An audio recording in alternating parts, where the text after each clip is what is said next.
right here in this complex stage is really where the art comes out as far as complexity goes. So we'll get to that step a little bit, probably in 2 minutes or so, right, when we talk about pricing and packaging. And the third thing that's really important, and I apologize for this being down here, is volume. So you guys, I think you're around 30 million customers. So you definitely have the volume, but you want to go ahead and you want to expand past that, right? So when we look at this is really where we spend a lot of time, right? So we want to go through and we want to say, hey, what's our catalyst? Hey, what's our complexity? Hey, what's our volume? And we want to talk to the people that are able to basically identify that and quantify it. So when we go ahead and we quantify it, probably the easiest way to do that is we look at somebody who really quantified this. So that might be your CMO, your CEO, and Susan, your GM, right? And what they want to do is they want to quantify that around pricing and packaging. And pricing and packaging should really be based off of a few key metrics or key business drivers. So those key business drivers, one might be cash flow. So how do we collect business when we go to market with a product? So you might want to have something like a prepaid. Well, that kind of leads into and benefits our second standpoint, which is DSO, day sales outstanding. You're basically aging from your AR perspective. So the ability to reduce day sales outstanding really helps the business benefit because you can cash in earlier than you traditionally would. The next part is renewals and renewal quality. So you want to have the ability to go ahead and get predictive revenue, right? You don't want to just go into something blind. You want to know, hey, what's our renewal scale look like? How many customers do we traditionally have renew? How can we judge our renewal quality? And something, just as an example, let's say for the $10 a month plan, you have something like a 90-day contract with a customer. You're going to want to go ahead and say, well, hey, if we go ahead and we offer that 90-day contract and we offer it 60 days in, but 60 days in, we say, why don't you go ahead and renew? And if you go ahead and you renew on the $10 a month plan, we'll give you a 10% discount for the next month. So it won't be $10, it'll be $9. So then you have the possibility of getting a customer to adopt that renewal ahead of time, and you have the ability to increase your predictable revenue for the next 4 months at that point in time. And really, one of the other main topics you want to address is churn. How do we prevent churn? Nobody likes churn. I think you, in my conversation with Susan, you guys were at 9%. That, in her mind, was pretty good for the market you're in. But for the other 5 divisions, I think you have music, you have telephony, you have media, you have, I think, newspaper as well. You have the highest churn rate out of all 5. So basically, how can we ultimately reduce, this churn? So, really, in going ahead and bringing this conversation back to catalyst, complexity, volume, ultimately what we want to do is we want to kind of, and I'll go over here to this whiteboard. We want to say, well, it's great we know that. Okay, cool. How does that apply to our business? And how does that, in turn, how can we go ahead and we solve that with, a subscription commerce model, or RBM as we call it, relationship business management. So when you look at solving that from a subscription commerce perspective, the first thing you're going to want to look at is pricing and packaging. So pricing and packaging, more often than not, looks simplistic on the surface, but is actually fairly complex once you delve into the details. So if you look over here at your offering right now, you have freemium, you have 10, and you have 20 as your offerings. The first thing you want to look at is billing frequency. So right away we can see that you have a billing frequency problem. Well, it's not really a problem, it's more of an opportunity, right? You're going to have complexity around that. So your first offering, right now you have monthly. So with that monthly offering, I talked to Susan, I said, well, do you guys go ahead and do you do a daily offering? She's like, actually, yeah, we're going to go ahead and do that. I said, okay. So, and then you sell B2B, correct? She said, yeah. I said, so you're probably going to want to do quarterly, right? She said, yeah, we have some customers.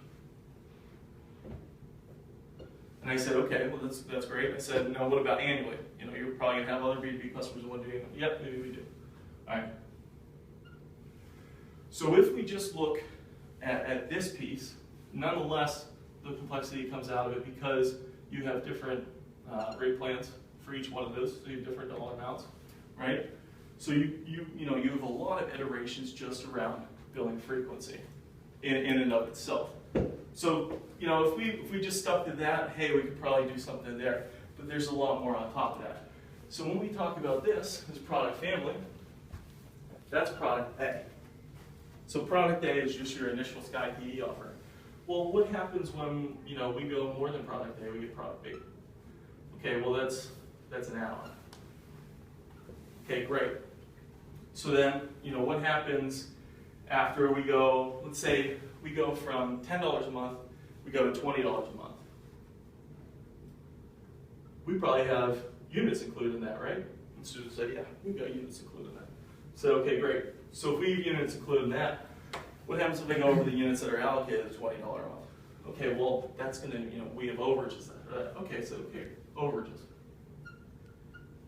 And then I asked her, I said, what about regional pricing? Are you going to charge the guy in New York City the same amount you're going to charge the guy in El Paso, Texas? No, of course, we're not going to do that. All right, so you have regional pricing. Okay. And then, the next question was, so let's say you go ahead and you get the entire United States to adopt. You have 365 million customers. You guys are done, right? Well, no. We'll expand to Canada, we'll go to Mexico. Okay, great. Well, then you're going to have international pricing.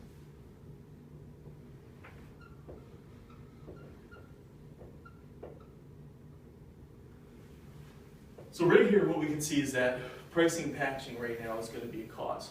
And that cause ultimately is going to result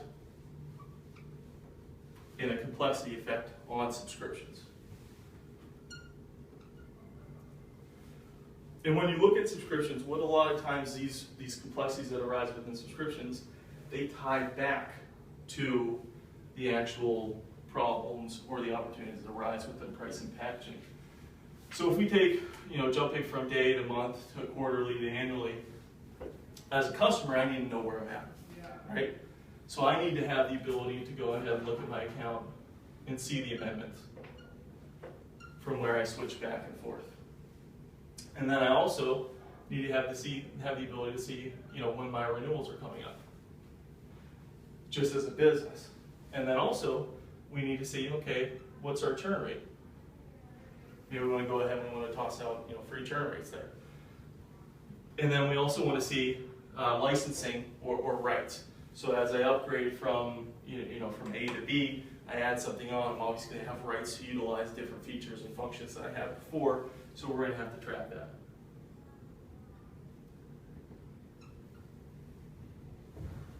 So, and we can go ahead and list out kind of the complexities a little bit more here in the next session, but just give you a general overview. This is kind of where we see complexity arising in subscription. And a lot of times, pricing packaging is the cause. The effect is subscription.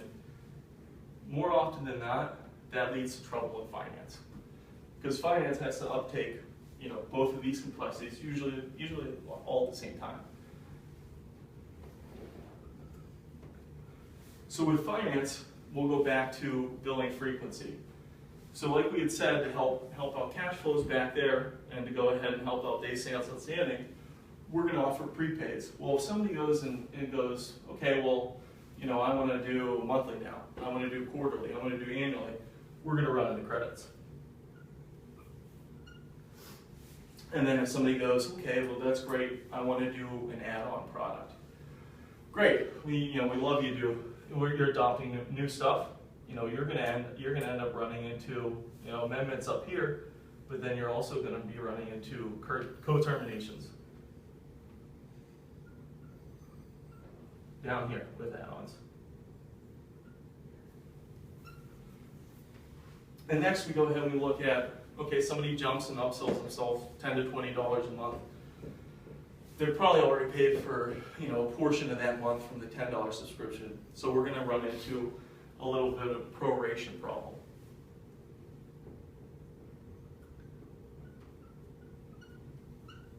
With upsells.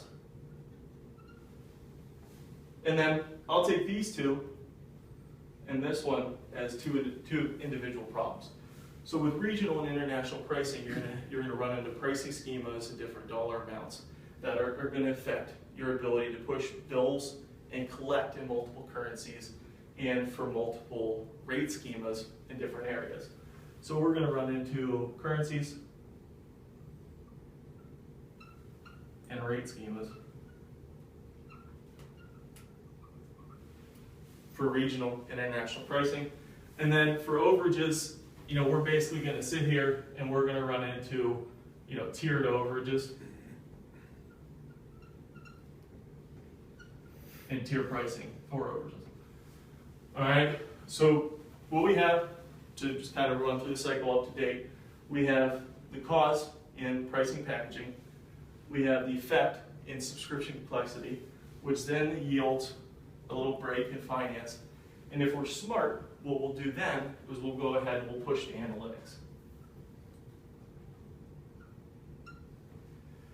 And analytics is where we can really get this hard data that helps us reinforce our initial conclusion or our initial deductions here. So we'll push to analytics. And a lot of things that we want to see in analytics are, you know, might be freemium uptake. It might be adoption. So when somebody has a freemium, how many customers do we have on a monthly basis adopting the $10 a month plan for Sky TV?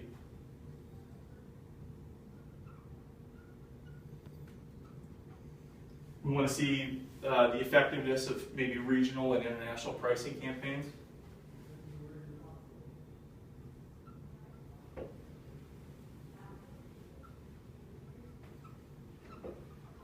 You know, we're going to want to see things like churn. You're going to want to see things like, you know, the amount of renewals or renewal dollars expected. So, and we can garner 15,000 different reports from there, right? You're ultimately going to want to drive these back to your KPIs and what you base your business on. So at the end of the day, we're going to pull the hard data from analytics, and that's going to prompt the change back to pricing. And that's really important because, you know, a lot of times our customers, and especially our successful customers, when they go to market, they'll more often than not, they'll change their pricing 20 times within the first month. They will change their pricing 50 times within the first year.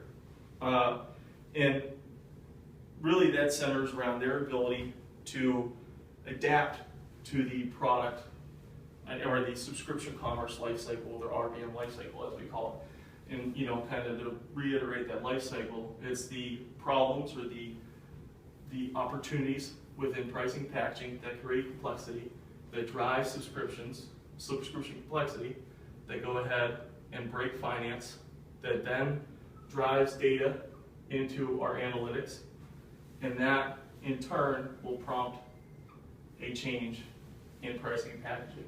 So like I said, 20 times within the first month, 50 times within the first year, you have to have the ability to adapt within the ecosystem and the life cycle, so you have to have ease of use and ease of change.